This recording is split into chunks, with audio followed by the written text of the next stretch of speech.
dari sudut pandang ini sebagai orang tua atau sebagai mertua, saya mau mengajak sedikit juga agar saya dan kita sama-sama punya ilmunya.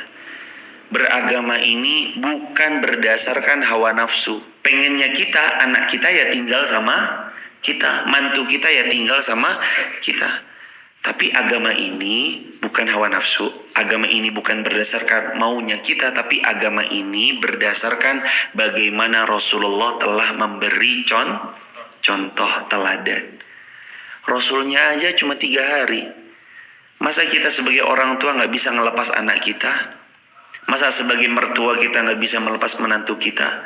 Nanti kamu gak bisa beli rumah loh, kalau kamu nanti ngontrak, uangnya habis buat bayar kontrakan, bla bla bla bla segala macam.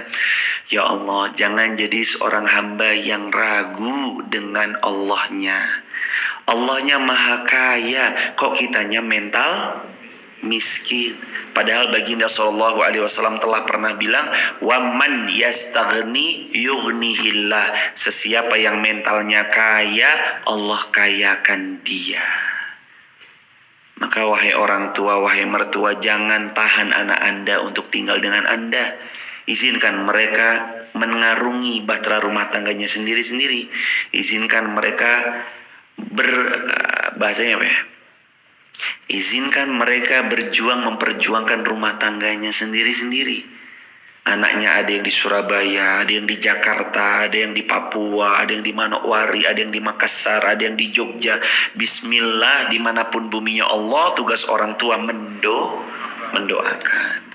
Lepas anaknya dengan bismillah.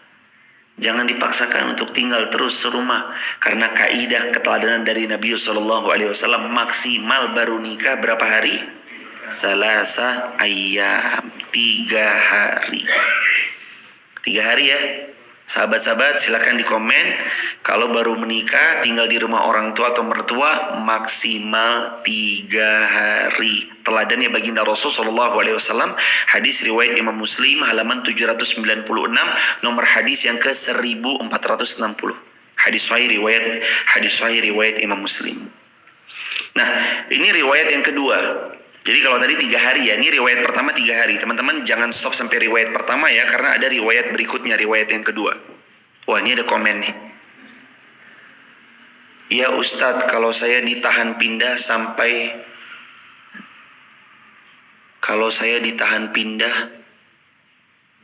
nanti punya rumah sendiri. Wah, lama jemaah. Sampai punya rumah sendiri sampai berapa tahun itu sampai punya rumah sendiri? Lama. Gak usah nunggu punya rumah sendiri ya. Pindah, ngontrak, berjuang. Gimana pun seorang laki-laki itu harus punya teritorial. Disitulah dia punya kuasa kepada keluarganya, karena itu teritorial dia. Ar-rijalu qawwamuna 'alan nisa. Jadi yang pertama 3 hari. Ini yang kedua 7 hari. Yang kedua berapa hari maksimal? 7 hari. Sebentar, kita bacakan. Dari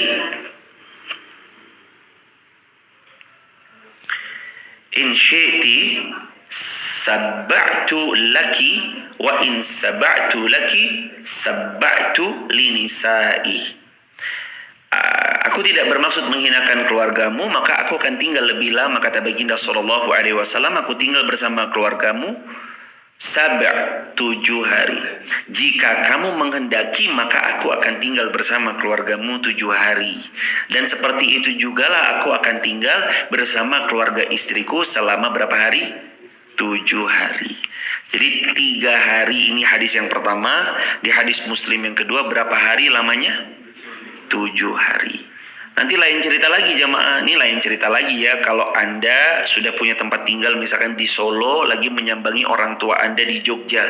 Anda sambangi misalkan 20 hari, 1 bulan. Karena pas kemarin tuh musim Covid Corona kan, mengunjungi orang tua ada yang sebulan, 2 bulan. Ini gak apa-apa. Lain cerita, lain case. Contoh misalkan, wah Ramadan besok pengen ngabisin waktu di rumah orang tua lah, di Solo misalkan. Akhirnya 1 bulan full selama Ramadan di Solo, ini gak apa-apa. Tapi maksudnya hakikat tempat tinggalnya itu loh jemaah. Habis nikah ya punya rumah sendiri. Ini kan bahasannya habis menikahi istri Rasulullah kan.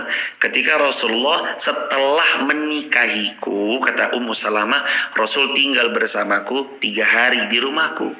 Adapun Rasulullah SAW juga menawarkan, kalau aku 7 hari gimana? Kamu keberatan nggak 7 hari juga yang nanti aku lakukan dengan istri-istriku ketika aku menikahi istri-istriku, 7 hari aku tinggal di rumah keluarganya, lalu kemudian rumahnya sendiri-sendiri. Begitu jamaah yang dicintai Allah Subhanahu Wa Taala. Jadi yang pertama berapa hari? 3 hari. Yang kedua berapa hari maksimalnya? 7 hari. Ini setelah menikah. Tapi ntar kalau udah nikah lama terus mau nyambangin orang tua, ya terserah. Mau 2 minggu, mau 2 pekan, mau 3 pekan, mau 1 bulan, sambil bermain ke tempat orang tua, silaturahim itu tidak jadi persoalan, nggak masalah. Ini hadis yang keempat, 3 hari juga. Hadis yang kelima, 3 hari juga.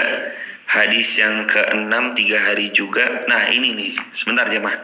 Ini ada perbedaan sedikit. Hadis yang ketujuh dari Abu Bakar bin Abdurrahman, bahwasanya ketika Rasulullah SAW menikahi Ummu Salamah, karena Ummu Salamah itu janda, maka baginda SAW tinggal di tempat Ummu Salamah selama 3 hari. Dan adapun ketika Rasulullah SAW menikahi saudarinya, maksudnya ini Abdurrahman bin Abu Bakar. Abu Bakar bin Abdurrahman ini berarti siapanya Abdurrahman? Jadi gini, ini kan hadis dari Abu Bakar bin Abdurrahman bin Abu Bakar. Berarti siapanya Abu Bakar? Cucunya. Abdurrahman itu saudaranya Aisyah. Kan Aisyah itu saudarinya Abdurrahman. Ini berarti yang cerita siapa? Keponakannya Aisyah. Jadi ketika keponakannya Bunda Aisyah cerita, Abu Bakar bin Abdurrahman. Abdurrahman ini saudaranya Aisyah, anaknya Abu Bakar. Cerita. Dulu waktu Nabi menikahi Ummu Salamah 3 hari. Ummu Salamah adalah seorang janda. Ketika Nabi menikahi bibinya berarti siapa? Bibinya Abu Bakar siapa? Ya Aisyah. Ketika Rasul menikahi bibiku adalah Rasul Shallallahu Alaihi Wasallam menetap selama 7 hari di tempatnya bibiku atau tempatnya Aisyah radhiyallahu anha. Jadi dalam hadis ini ada pendapat berikutnya nih jamaah, dikemukakan di sini. Wahasabtuki bihi lil bikr sab'un. Kalau dia bikr masih perawan, maka menetap di sana selama sab'un 7 hari.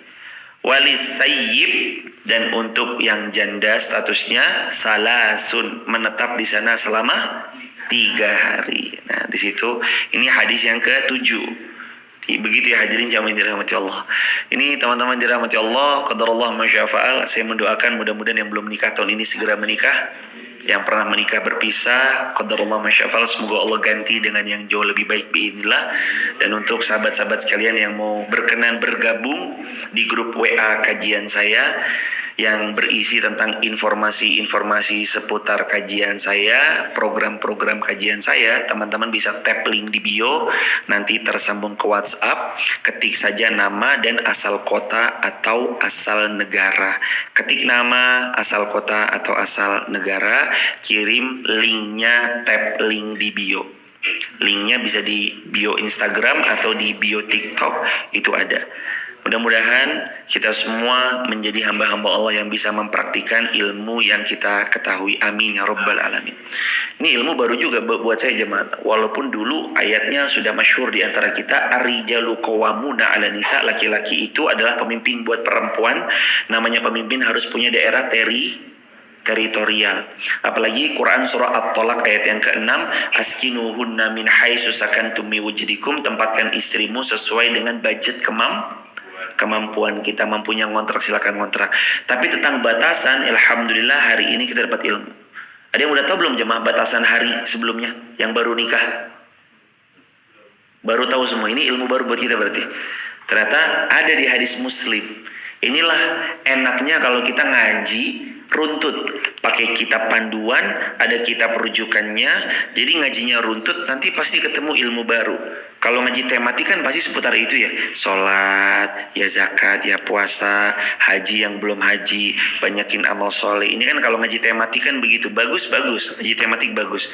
Nah, akan lebih indah lagi kalau kita begini, ngaji kitab Kunu rabbaniyin, jadi orang yang rabbani. Kalau belajar dari basic, naik ke bab berikutnya, naik ke bab berikutnya supaya kita faham. Begitu hadirin jamin dirahmati Allah. Jadi nanti menjadi wawasan buat kita, kalau manten anyar di tempat mertua atau orang tua ada dua pilihan, 3 hari atau 7 hari. Coba mumpung masih di bab ini. Ini hadis yang ke-8 3 hari 7 hari. Hadis yang ke-9 3 hari. Ini hadis yang ke-10 3 hari juga. Hadis yang ke-11 3 hari. Ini hadis yang ke-12 terakhir di bab ini. Hadis yang ke-12 terakhir di bab ini.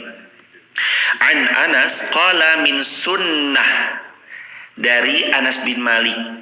Kata Anas bin Malik, termasuk daripada sunnahnya Rasulullah sallallahu alaihi wasallam an yuqima indal bikr sab'an, untuk dia setelah menikah dengan istrinya bertempat tinggal dulu di rumah istrinya selama 7 hari. Setelah itu dia bertempat tinggal sesuai dengan kemampuan. Nah, jadi nanti kalau ada manten anyar, sunnahnya itu adalah tempat tinggal di tempat mertuanya selama, atau di tempat perempuan selama 7 hari. Habis itu dia mandiri. Nah, kalau mau bulan madu gimana? Nah, anjurannya tuh sebenarnya bulan madu itu bukan cuma bagi orang yang baru nikah ya jemaah. Bulan madu itu sepanjang hari. Bulan madu itu sepanjang usia pernikahan kita. Udah tua nggak boleh bulan madu po? Boleh.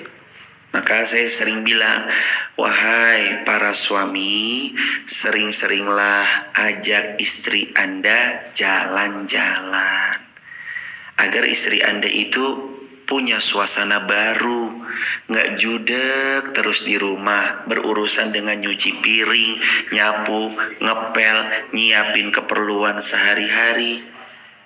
Biar refresh istri Anda, ada penyegaran. Nanti di situ muncul lagi kehangatan cinta, kelembutan kasih sayang.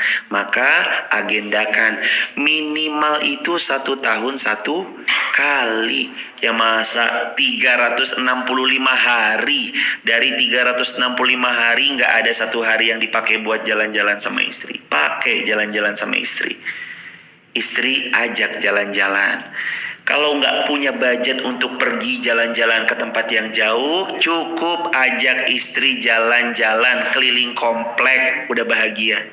Cukup ajak istri jalan-jalan ke pasar, beli cabai, tomat, bawang, tahu, tempe, itu pun sudah sangat bahagia. Betul ibu-ibu?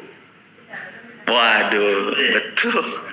Gak usah jauh-jauh jemaah, itu udah cukup buat istri bahagia. Bahagiakan istri dengan cara mengajaknya jalan-jalan. Barakallahu fiik. Semoga Allah memuliakan dan memudahkan segala urusan-urusan kita. Sahallallahu umurakum. Silakan pertanyaan, waktu dan tempat. Untuk pertanyaan, koreksian, tanya jawab, tambahan-tambahan, silakan teman-teman kalau ada yang mau menambahkan. Dan gak lupa kami mengingatkan kalau ada antara teman-teman yang mau dapat info seputar kajian saya, tap link di bio, tersambung ke WhatsApp, sebut nama dan asal kota. Barakallahu fiikum. Silakan. Bismillahirrahmanirrahim. Assalamualaikum warahmatullahi wabarakatuh. Waalaikumsalam warahmatullahi wabarakatuh. Semoga Ustaz dan jamaah muslimin selalu diberkahi Allah. Amin. Pertanyaan dari YouTube Ustaz, dari Andi Muhammad Waris. Assalamualaikum Ustaz, izin bertanya, bagaimanakah anak hasil dari pemerkosaan atau dipaksa berhubungan, apa juga disebut hasil zina? Jazakumullah Ustaz. Jazakumullah khairan jazak Mas Andi Muhammad Waris. Semoga Allah memuliakan Mas Andi Muhammad Waris, sekeluarga besar dan seluruh kaum muslimin dimanapun berada. Anak dari hasil yang disebut tadi pemaksaan, maka itu masuk dalam kategori anak hasil zina. Perempuan yang sudah tidak mau tapi kemudian qadarullah karena kelemahannya akhirnya dia terpaksa melakukan hal tersebut, tidak berdosa jika dia tidak memancing. Jika dia tidak mau, tidak berdosa perempuan itu, tapi laki-laki ini dilaknat oleh Allah Subhanahu wa taala, dia berdosa dengan dosa yang sangat besar. Dan anak hasil itu tetap jatuh kepada anak hasil zina. Wala'iyadzubillahi min dzalik. Semoga Allah menjaga semua kaum muslimah dimanapun berada. Barakallahu fikum. Amin ya rabbal alamin. Dan Pertanyaan lain? di Tika Latifah, Assalamualaikum Ustaz. Izin bertanya, apakah wali nikah itu harus orang tua kandung? Bagaimana hukumnya apabila seorang perempuan dinikahkan oleh walinya yang bukan ayah kandungnya Ustaz? Jazakumullah. Wa jazakumullah asana jaza. Tentang, semoga Allah memuliakan yang bertanya, surga besar dan suruh kaum muslimin dimanapun berada. Tentang perempuan yang dia menikah walinya bukan orang tua kandungnya.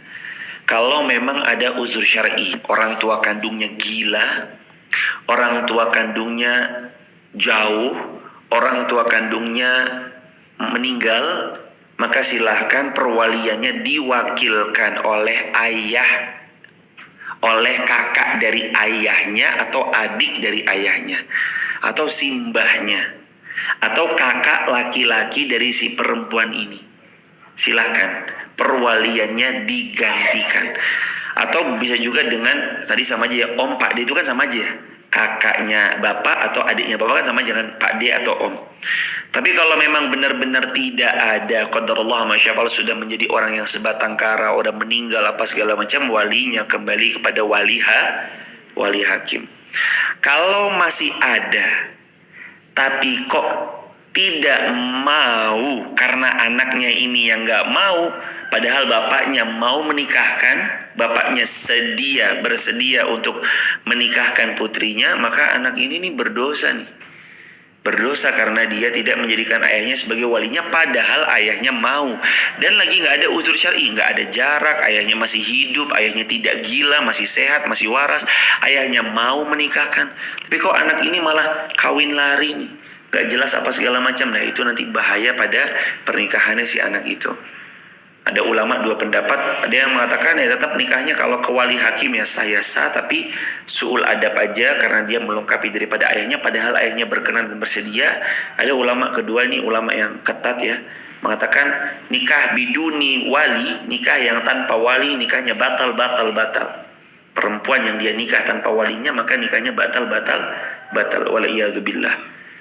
Jadi kalau bisa orang tuanya masih hidup, nggak ada uzur syar'i, nikahin. Nikah walinya adalah orang tuanya. Kecuali kalau orang tuanya meninggal, jaraknya jauh dan seterusnya, itu bisa diwalikan dengan yang lain. Barakallahu fiik. Semoga terjawab. Soal akhar mawjud, faddal.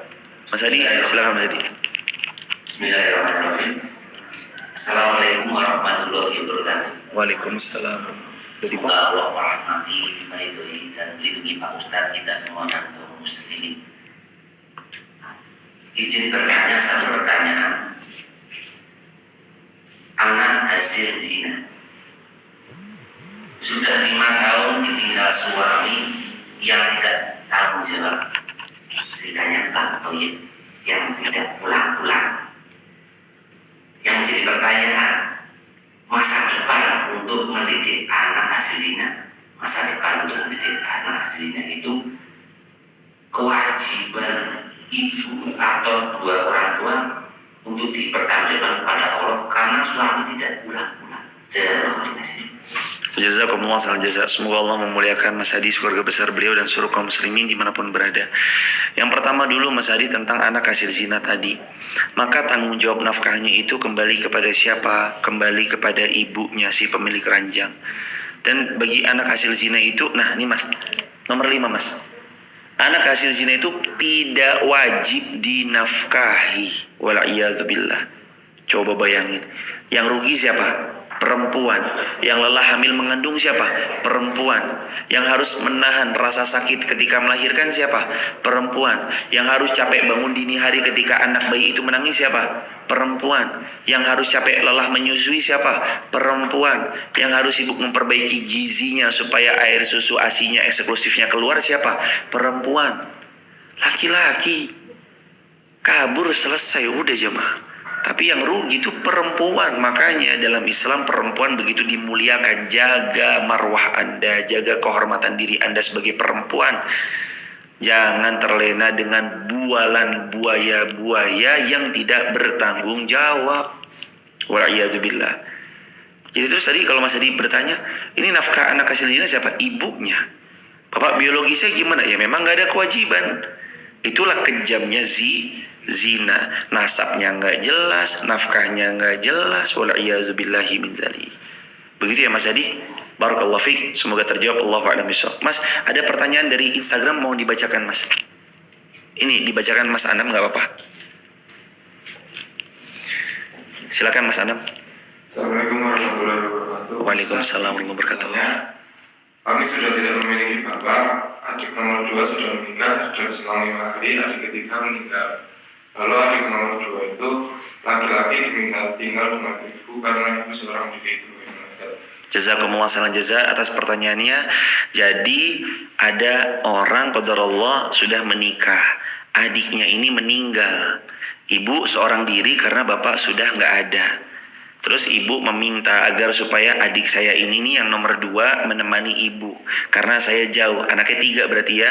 Anak ketiga qadarullah masyafal, innalillahi wa inna ilaihi rajiun. Kemudian adik nomor 3-nya meninggal, nomor 2-nya ini diminta tinggal sama ibu karena ibu sendirian. Yang seperti ini masuk pada bab pengecualian. Masuk pada bab pengecualian. Kalau orang tua kita sudah sendiri, sakit-sakitan, tidak ada yang merawat, anaknya diminta tinggal membersamai orang tua, masuk dalam bab birrul walidain. Berbakti kepada kedua orang tua. Dan ini uzur syar'i dan diperbolehkan. Tapi kalau semuanya masih berjalan normal, alhamdulillah Allah masih menitipkan kesehatan dan segala macamnya, maka hendaknya orang tua juga harus legowo melepas putra-putrinya yang sudah menikah. Bukankah, saya tanya ya hadirin jamaah dirahmati Allah, bukankah kita ini juga termasuk orang yang tidak tinggal dengan orang tua kita? Ya toh? Kadang-kadang begitu. Lawong kita sama istri kita aja nggak tinggal sama orang tua kita kok. Lah kenapa anak kita digendolin begitu kan? Nah, kalau dalam kondisi normal orang tua ikhlaskan anak untuk berjuang di rumah tangganya sendiri. Tapi kalau ada uzur syar'i seperti tadi diperbolehkan. Silakan birrul walidain. Sekali lagi teman-teman, uzur syar'i membolehkan. Silakan untuk merawat orang tua, membersamai orang tua, kemudian mengasihi orang tua yang tinggal satu-satunya, silahkan tinggal dengan orang tua, maafi muskilah. Tidak masalah. Barakallahu fiik. Pertanyaan lain, Aswan? Mawjud soal akhir? Aswan, fadal. Di Instagram ada yang dari jamaah ada. Dari jamaah, Mas Junaid mau nambahin? Fadal Mas Junaid. Ahlan.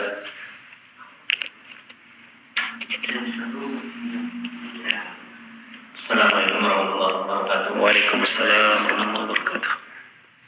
Terima kasih. Saya ucapkan doa semoga Allah Subhanahu wa taala senantiasa memberikan ilmu yang barokah kepada Ustaz. Amin ya rabbal alamin. Lumayan kepada kita semua.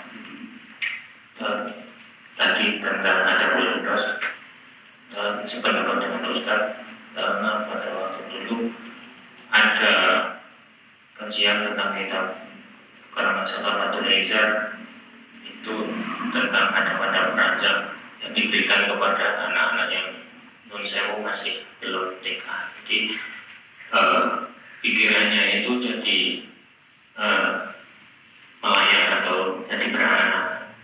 Itu sependapat sekali apabila nanti yang ada virus itu ada dirancang, baiknya memang diskip apabila mau disampaikan itu lebih baik yang sudah Zawaj. Jadi ada kita atau Izar sama Quratul Uyun itu dulu pernah dipelajari. Kita masih lancang atau usianya masih muda, jadi anak-anak kemana-mana. Jazakumullah khairan. Wa jazakumullah khairan jaza. Waalaikumsalam warahmatullahi wabarakatuh. Di pondok itu ada bab yang jadi paling favorit ya tadi, bab adabul firash. Itu bab paling favorit. Wah, besok paling favorit. Wah, besok